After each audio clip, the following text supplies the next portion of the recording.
নমস্কাৰ বন্ধু-বান্ধৱীসকল, স্বাগতম জনাইছোঁ আপোনালোকক পুনৰবাৰ মোৰ ইউটিউব চেনেলটোলৈ। আৰু যদিহে এতিয়ালৈকে আপোনালোকে মোৰ চেনেলটো ছাবস্ক্ৰাইব কৰা নাই তেনেহ'লে ছাবস্ক্ৰাইব কৰি দিব আৰু কাষতে থকা বেল আইকনটো প্ৰেছ কৰি দিব। তেনেহ'লে বলক আজিৰ প্ৰশ্নসমূহলৈ।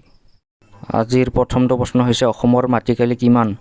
ইয়াৰ অপশ্যনকেইটা হৈছে ৭৮,৪৩৮ বৰ্গ কিলোমিটাৰ, ৮৮,৪৩৮ বৰ্গ কিলোমিটাৰ, ৯৮,৪28 বৰ্গ কিলোমিটাৰ, ৯৮,৫৩৮ বৰ্গ কিলোমিটাৰ। ইয়াৰে শুদ্ধ উত্তৰটো হৈছে অপশ্যন এ ৭৮,৪৩৮ বৰ্গ কিলোমিটাৰ। ২ নম্বৰ প্ৰশ্নটি হৈছে ব্ৰহ্মপুত্ৰ সমতলৰ মুঠ মাটিকালি কিমান?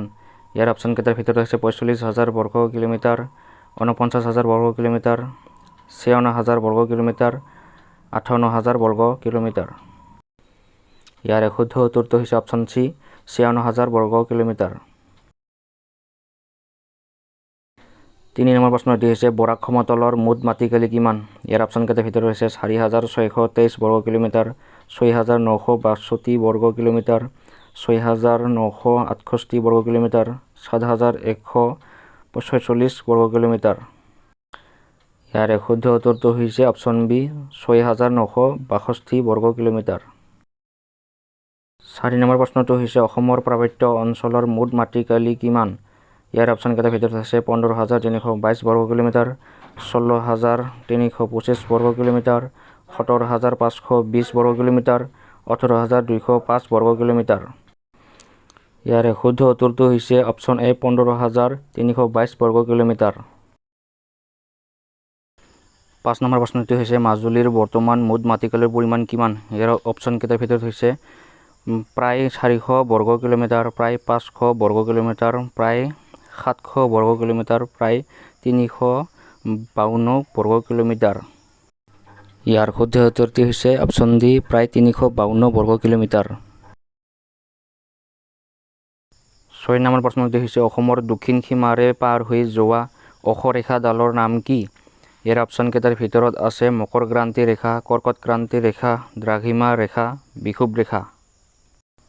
ইয়াৰে শুদ্ধ উত্তৰটো হৈছে অপশ্যন বি কৰ্কটক্ৰান্তি ৰেখা।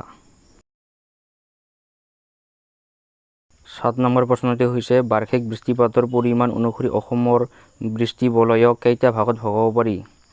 ইয়াৰ অপশ্যনকেইটাৰ ভিতৰত আছে ৩টা, ৪টা, ৫টা, ৬টা। ইয়াৰ শুদ্ধ উত্তৰটি হৈছে অপশ্যন বি ৪টা।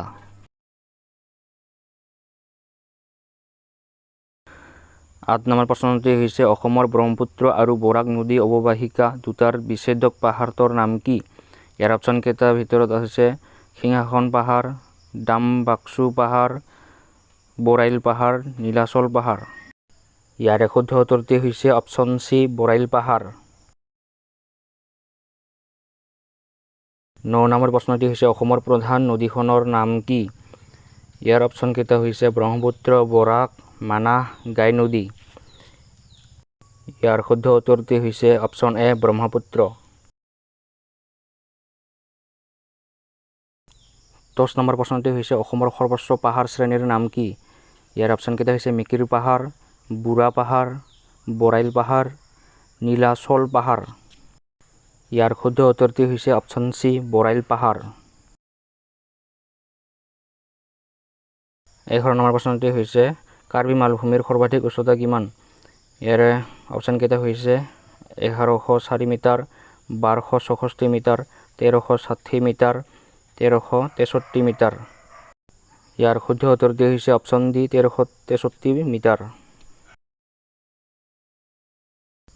১২ নম্বৰ প্ৰশ্নটি হৈছে অসমৰ সোঁমাজেদি বৈ যোৱা মহাবাহু ব্ৰহ্মপুত্ৰ নদীৰ সৰ্বমুঠ দৈৰ্ঘ্য কিমান? ইয়াৰ অপশ্যনকেইটা হৈছে ২৫০০ কিলোমিটাৰ, ২৯০০ কিলোমিটাৰ, ৩২০০ কিলোমিটাৰ, ৩৫০০ কিলোমিটাৰ। ইয়াৰ শুদ্ধ উত্তৰটি হৈছে অপশ্যন বি ২৯০০ কিলোমিটাৰ। ১৩ নম্বৰ প্ৰশ্নটি হৈছে ব্ৰহ্মপুত্ৰ নদীয়ে অসমৰ ভৌগোলিক পৰিসীমাৰ মাজেৰে কিমান দূৰ অতিক্ৰম কৰিছে? ইয়াৰ অপশ্যনকেইটা হৈছে প্ৰায় ৬৫০ কিলোমিটাৰ, প্ৰায় ৭০০ কিলোমিটাৰ, প্ৰায় ৭৫০ কিলোমিটাৰ, প্ৰায় ৮০০ কিলোমিটাৰ। ইয়াৰ শুদ্ধ উত্তৰটি হৈছে অপশ্যন এ প্ৰায় ৬৫০ কিলোমিটাৰ। ১৪ নম্বৰ প্ৰশ্নটি হৈছে অসমৰ আন এখন বৃহৎ নদী বৰাকৰ মুঠ দৈৰ্ঘ্য কিমান? ইয়াৰ অপশ্যনকেইটা হৈছে প্ৰায় ৭০০ কিলোমিটাৰ, প্ৰায় ৯০০ কিলোমিটাৰ, প্ৰায় ১০০০ কিলোমিটাৰ, প্ৰায় ১২০০ কিলোমিটাৰ। ইয়াৰ শুদ্ধ উত্তৰটি হৈছে অপশ্যন বি প্ৰায় 900 কিলোমিটাৰ।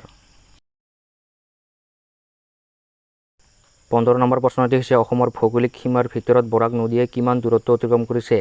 ইয়াৰ অপশ্যনকেইটা হৈছে প্ৰায় 200 কিলোমিটাৰ, প্ৰায় 215 কিলোমিটাৰ, প্ৰায় 225 কিলোমিটাৰ, প্ৰায় 250 কিলোমিটাৰ। ইয়াৰ শুদ্ধ উত্তৰটি হৈছে অপশ্যন চি প্ৰায় 225 কিলোমিটাৰ। 16 নম্বৰ প্ৰশ্নটি হৈছে অসমৰ ভৌগোলিক সীমা অতিক্ৰম কৰাৰ পাছত ব্ৰহ্মপুত্ৰই নামনি অংশ তিনিটা নামেৰে নামাঙ্কিত হৈছে। তলত কোনটো নাম এই তিনিটাৰ ভিতৰত নহয়?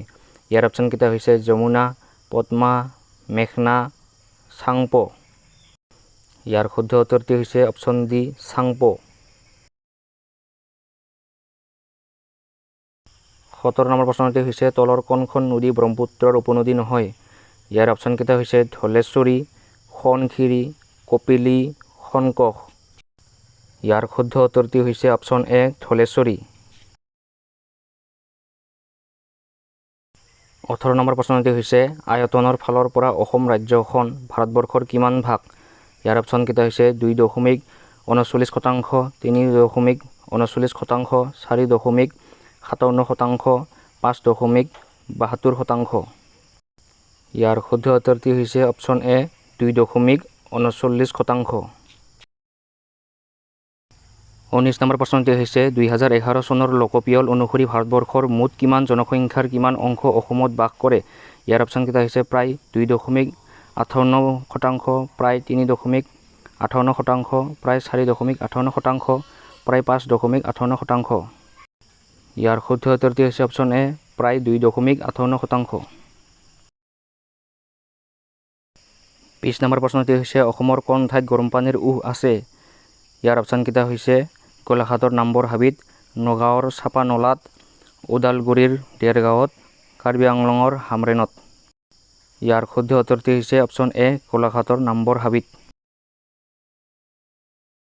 বন্ধু বান্ধৱীসকল, আজিৰ প্ৰশ্নসমূহ ইমানেই আছিল আৰু যদিহে আপোনালোকে ভিডিঅ'টো চাই ভাল পালে তেনেহ'লে লাইক, শ্বেয়াৰ আৰু ছাবস্ক্ৰাইব কৰিবলৈ নাপাহৰিব। তেনেহ'লে লগ পাম অন্য এটা নতুন ভিডিঅ'ৰ সৈতে। আজিলৈ ইমানেই আছিল। ধন্যবাদ।